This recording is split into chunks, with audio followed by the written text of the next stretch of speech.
कहानी की शुरुआत होती है लॉन्ग ट्रेल नाम के एक देश से, जहाँ कुछ जोकर्स एक राज्य में सर्कस परफॉर्म करने आए हुए थे। जिसके बाद सीन शिफ्ट होता है राजा के दरबार पर, जहाँ सर्कस का खेल चल रहा था। दरबार के सभी लोग इस खेल से काफी खुश थे, पर वहाँ की रानी बिल्कुल भी खुश नहीं थी। तभी एक जोकर अपनी साथी जोकर के ऊपर पानी डालता है, जिससे उसके कपड़े भीग जाते हैं। और जब वह अपने कपड़े को ऊपर करती है तो रानी को पता चल जाता है कि वह लड़की प्रेग्नेंट है, और यह देखकर रानी गुस्से में वहाँ से चली जाती है। दरअसल रानी को किसी बीमारी की वजह से बच्चा नहीं हो रहा था। उसने बच्चे के लिए काफी कोशिश की, पर उसे कामयाबी नहीं मिली। अब राजा रानी को मनाने की कोशिश करता है, पर रानी अपने आप को कमरे में बंद कर लेती है। थोड़े टाइम बाद जब रानी का गुस्सा शांत हुआ तो राजा ने उसके कमरे में जाकर उसे समझाया और उससे वादा किया कि मैं तुम्हारी खुशी के लिए कुछ भी कर सकता हूँ, और रही बात बच्चे की तो मैं उसके लिए किसी भी हद तक जा सकता हूँ। अब इसके बाद एक रात एक जादूगर जिसने काले कपड़े पहने हुए थे, वह इस राज्य में आकर राजा से मिला। वह राजा को बताता है कि उसके पास राजा की समस्या का समाधान है। जादूगर रानी से कहता है, मैं तुम्हें वह तरीका बता सकता हूँ जिससे तुम प्रेग्नेंट हो जाओगी। तब राजा ने जादूगर से कहा कि तुम्हारे जैसे कई लोग यहाँ आ चुके हैं, पर किसी के पास भी इस चीज का समाधान नहीं था। पर जादूगर उसे भरोसा देता है कि मैं तुम्हारी परेशानी को सुलझा दूंगा, पर यह काम करने में काफी रिस्क है। और वह उसे प्रकृति का नियम समझाता है कि इस बच्चे के पैदा होने पर किसी की बलि देनी होगी, ताकि प्रकृति का संतुलन बना रहे। तब रानी इसके लिए राजी हो जाती है और जादूगर से पूछती है कि उसे क्या करना होगा। जादूगर उसे समझाता है कि समंदर में एक शैतान रहता है, जिसका दिल निकालकर तुम्हें खाना होगा, और उस दिल को कोई कुंवारी लड़की पकाए तो तुम प्रेग्नेंट हो जाओगी। अब दूसरे दिन राजा इस काम के लिए पूरी तैयारी कर लेता है। वह शैतान से लड़ने के लिए एक स्पेशल आर्मर बनवाता है, जिसकी मदद से वह इस शैतान से लड़ पाएगा। जिसके बाद राजा समंदर की गहराई में चला जाता है, जहाँ थोड़ी ही दूरी पर उसे वह शैतान मिल चुका था। वो शैतान इस वक्त आराम से सो रहा था। राजा बिना उसे भनक लगे धीरे धीरे उसके पास जाता है और उस पर हमला कर देता है, और उसके शरीर को बीच में से फाड़कर उसका दिल निकालकर पानी के ऊपर आ जाता है। पर शैतान से लड़ाई के दौरान राजा काफी घायल हो गया था,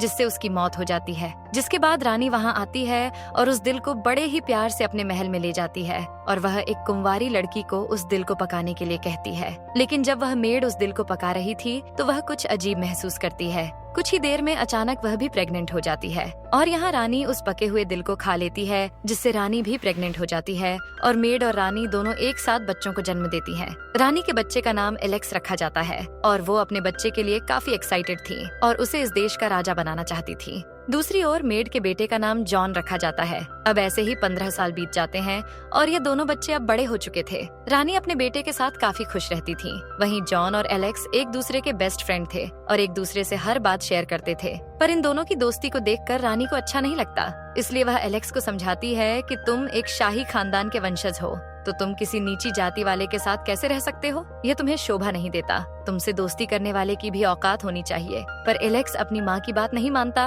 और जॉन के साथ घूमने चला जाता है। लेकिन वह दोनों जब खेलते हुए समंदर में नहाने लगते हैं तो उन्हें अपने अंदर की सुपर पावर्स का पता चलता है, जिससे वह पानी में भी सांस ले सकते थे। वहीं रानी इन दोनों की दोस्ती को किसी भी हालत में खत्म करना चाहती थी, इसलिए वह जॉन की माँ को बुलाकर उस पर गुस्सा करती है कि अगर उसने जॉन को एलेक्स से दोस्ती रखने से नहीं रोका तो वह उसके साथ साथ जॉन को भी इस देश से बाहर निकाल देगी। तब मेड उसकी बात मानते हुए कहती है कि मैं जॉन को समझाऊंगी, लेकिन फिर भी इस सब का उन दोनों की दोस्ती पर कोई असर नहीं हुआ। अब एक दिन खेल खेल में ये दोनों एक दूसरे के कपड़ों को एक्सचेंज कर लेते हैं और जॉन एलेक्स बनकर उसके महल में चला जाता है। पर रानी को उस पर शक हो चुका था और वो उसकी बॉडी की स्मेल से पहचान गई कि यह एलेक्स नहीं है, जिससे वह बहुत ज्यादा गुस्से में आ चुकी थी। अब रानी ने जॉन को इस राज्य को छोड़ने के लिए कहा, लेकिन एलेक्स उसे जाने नहीं देता और बार बार उसे जाने से रोकता है। पर जॉन कहता है, तुम्हारी माँ ने मुझे जाने को कहा है, इसलिए मुझे जाना ही होगा। पर एलेक्स उसे रोकते हुए कहता है कि अगर तुम्हें कुछ हो गया तो मैं कैसे जी पाऊंगा। तब जॉन उसे एक पेड़ के पास लाता है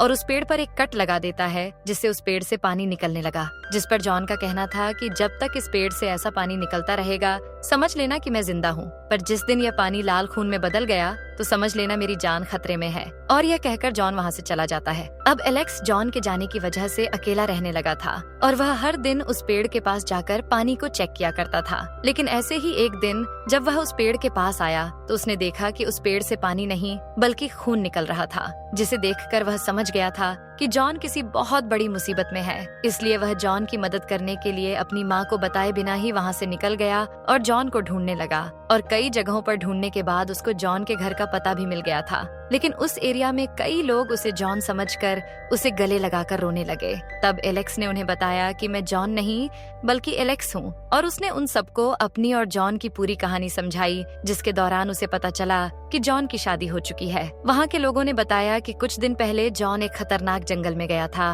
और वहाँ से लौट कर नहीं आया, और यह पता चलते ही एलेक्स उस जंगल की ओर निकल पड़ा। दूसरी ओर एलेक्स की माँ को जब वह कहीं नहीं मिला तो वह उस जादूगर के पास चली गई जिसने उसे माँ बनने का तरीका बताया था, और वह उस जादूगर से मदद मांगने लगी, जिस पर जादूगर का कहना था कि अगर तुम्हें अपने बेटे को बचाना है तो तुम्हें किसी की बलि देनी होगी, और रानी ने उसकी बात मान ली। वहीं जॉन जंगल के अंदर एक गुफा में छुपा हुआ था और उसके पूरे शरीर से खून बह रहा था। दरअसल वह एक खतरनाक मॉन्स्टर से बचने की कोशिश कर रहा था और मदद के लिए चिल्ला रहा था, और तभी उसकी आवाज सुनकर एलेक्स वहाँ पहुँच गया। एलेक्स उस मॉन्स्टर से लड़ा और उसने अपनी तलवार से उस मॉन्स्टर को मार डाला, और वो जॉन को बचाकर उस गुफा से बाहर ले आया। लेकिन वो मॉन्स्टर जिसे एलेक्स ने मारा था, उसकी बॉडी अचानक एक इंसान में बदलने लगी, और वह मॉन्स्टर कोई और नहीं बल्कि एलेक्स की माँ थी, यानी कि रानी ने अपने बच्चे को बचाने के लिए अपनी ही जान की कुर्बानी दे दी। खैर, अब इस सब के बाद एलेक्स ने जॉन को उसके घर छोड़ा और खुद अपने राज्य की ओर निकल गया, और अपनी माँ के बाद वो खुद उस राज्य का राजा बनकर राज करने लगा। दूसरी कहानी की शुरुआत भी एक राजा से होती है जो बंदूक लेकर शिकार के लिए जा रहा था। असल में यह राजा काफी कामुक था। वह चाहता था कि हमेशा उसके पास कोई ना कोई लड़की तो होनी ही चाहिए, इसलिए वह अपने लिए एक खूबसूरत लड़की खोज रहा था जिससे वह शादी कर सके, और उसने अपनी बीवी के लिए ढेर सारे पैसे और गहने भी जमा किए हुए थे। वहीं एक घर में 2 बूढ़ी औरतें रहा करती थीं, जो जुड़वा बहनें थीं। उनमें से बड़ी बहन का नाम डोरा और छोटी बहन का नाम एम्मा था। डोरा बहुत ही लालची औरत थी, जबकि एम्मा बहुत दयालु थी। वह दोनों ना तो कभी घर से बाहर जाती थीं और ना ही अब तक उनकी शादी हुई थी। पर इन बहनों के अंदर खास बात यह थी कि इनकी आवाज बहुत मीठी थी, यानी कि उम्र के हिसाब से देखा जाए तो इनकी आवाज बिल्कुल जवान लड़कियों जैसी थी। अब एक दिन जब डोरा अपने घर के अंदर गाना गा रही थी तो तभी उनके घर के सामने से वो राजा गुजर रहा था, और डोरा की आवाज सुनकर राजा मंत्रमुग्ध हो गया।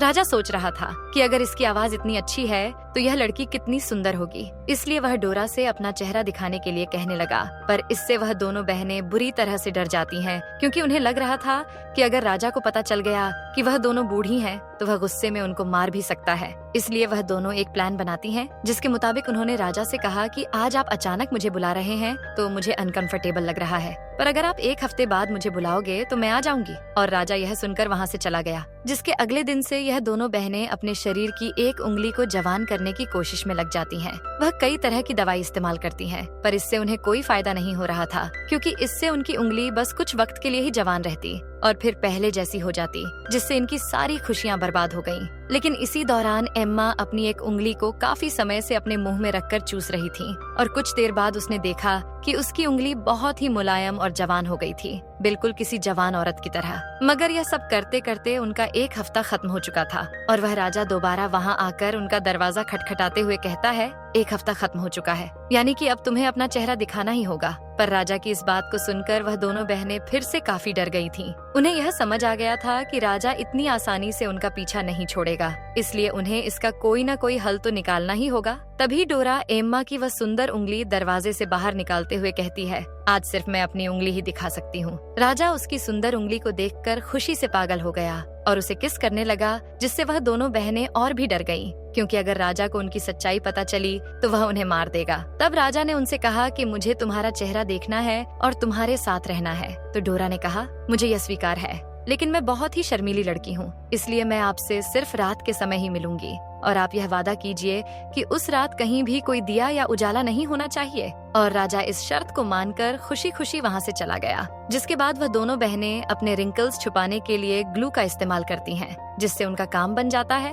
और डोरा की स्किन बिल्कुल जवान हो जाती है। जिसके बाद एम्मा ने डोरा को तैयार किया और राजा का एक सिपाही उसे लेने आ पहुंचा, और डोरा की शर्त के मुताबिक वो सैनिक रास्ते में दिख रहे हर दिए को बुझाता जा रहा था। जिसके कुछ देर बाद डोरा राजा के महल पहुंच जाती है। महल में वह एक कमरे में जाती है जहां पूरी तरह से अंधेरा था, और उस अंधेरे कमरे में राजा डोरा के साथ मजे करता है। लेकिन इस सब के बाद जब डोरा सो रही थी तो राजा को उसका चेहरा देखने की इच्छा होने लगी। इसलिए वह डोरा के उठने से पहले ही एक मोमबत्ती की रोशनी में उसका चेहरा देख लेता है। मगर उसका चेहरा देखते ही राजा को जोर का झटका लगा। वो सोचने लगा कि मैं रात भर इस बुढ़िया के साथ सो रहा था।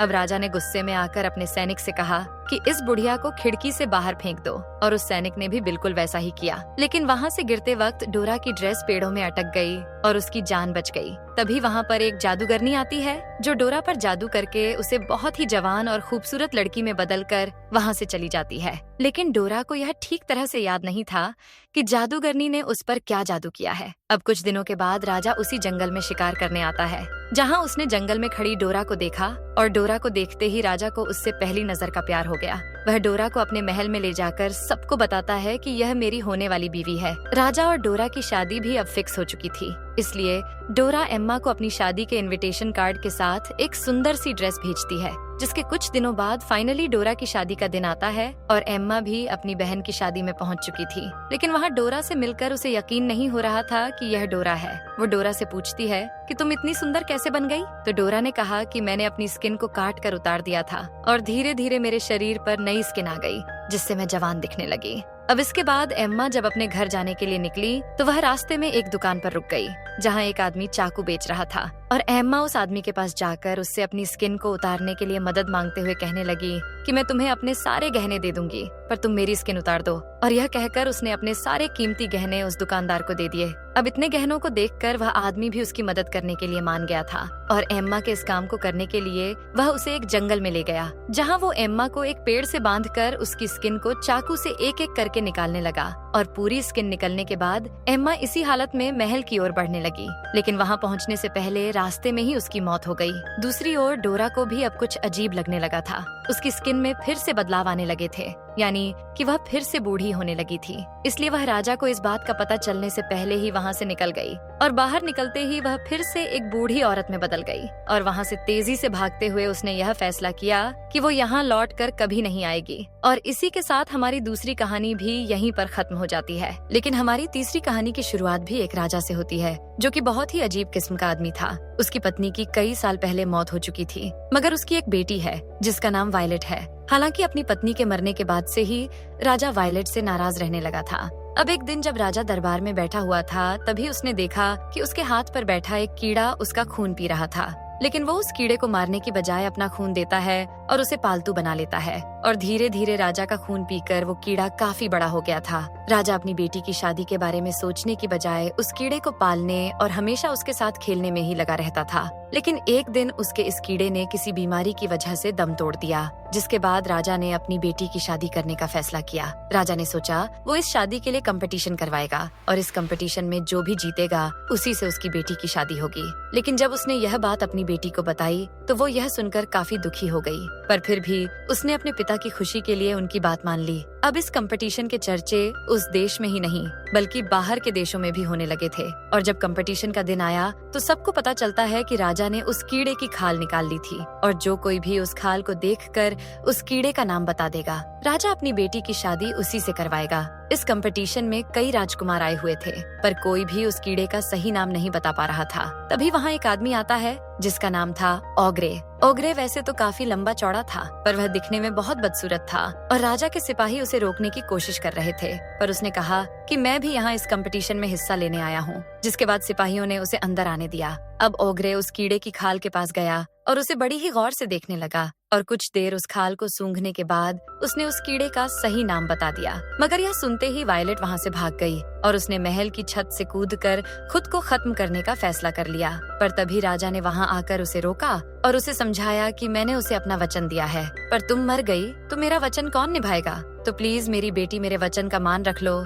और वायलेट ना चाहते हुए भी अपने पिता की बात मान लेती है। जिसके बाद ओग्रे वायलेट को अपने साथ ले जाता है। ओग्रे एक पहाड़ पर एक गुफा में रहता था, और वह वायलेट को उठाकर उस पहाड़ पर चढ़कर उसी गुफा में बंद कर देता है, और वायलेट कई दिनों तक वहीं बैठी रोती रहती है। अब एक दिन जब ओग्रे शिकार करने निकला तो वायलेट को सामने वाले पहाड़ पर एक औरत दिखी, और वायलेट ने उसे अपने साथ हुए इस हादसे को बताते हुए उससे मदद मांगी। और यह सब सुनकर वो औरत भी उसकी मदद करने के लिए तैयार हो गई। जिसके थोड़ी देर बाद उसने अपनी फैमिली को बुलाया दरअसल वो औरत और उसकी फैमिली एक सर्कस में काम करते थे, इसलिए वह सब लोग सोचने लगे कि वायलेट को इस तरफ कैसे लाया जाए। और तभी उन्हें एक आइडिया आया। उन्होंने इस पहाड़ से उस पहाड़ तक एक लंबी रस्सी बांधी और उस रस्सी पर चलने वाला एक आदमी उस तरफ गया और वायलेट को उठाकर धीरे धीरे रस्सी पर चलकर दूसरी ओर जाने लगा। लेकिन इसी बीच ऑग्रे भी वहाँ आ पहुँचा और वह भी वायलेट के लिए उस रस्सी पर लटक गया। पर वो आदमी जैसे तैसे करके वायलेट को उस पार ले गया, जिसके तुरंत बाद